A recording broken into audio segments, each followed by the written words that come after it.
Hello mga guys! So for today's video ay manira ako ng mga damit. So hindi ako sanay na isa lang ginagawa ko. Kaya ayan, nanonood din ako ng vlog ni Alex G. Dahil ito ay sa Pampanga ginanap. Kasama niya ang Team Canlas TV. So yun guys, sana mamit din kita.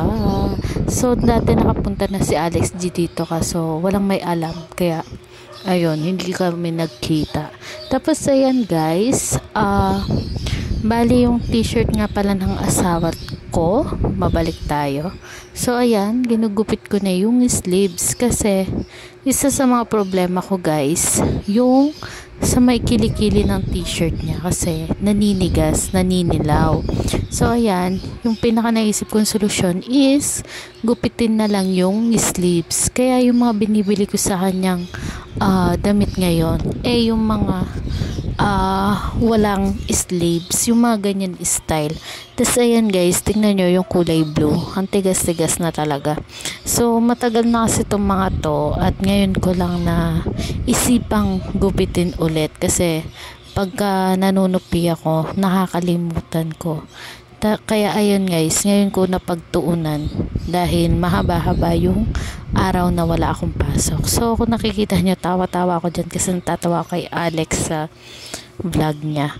Tapos ayan guys, yung kabila naman nung kulay blue shirt niyan ang tatanggalin ko.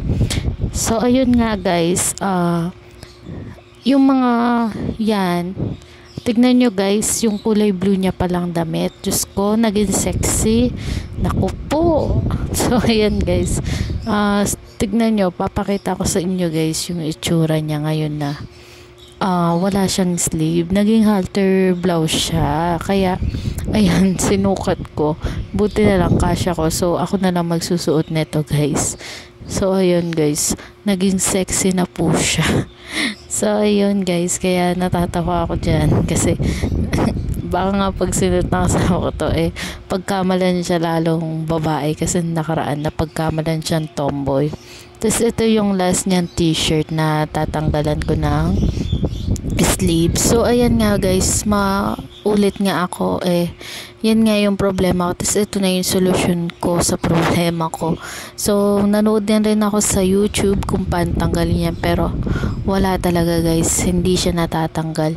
Yung iba nga dyan amoy toothpaste pa kasi yun yung napanood ko. Tapos ayan na nga pala guys yung finished product, diba? Tapos ayan yung kulay blue na naging halter blouse. Tapos yung last niya yung color white niya guys, ayan. So okay pa naman yung mga t-shirt kaya masusot niya pa.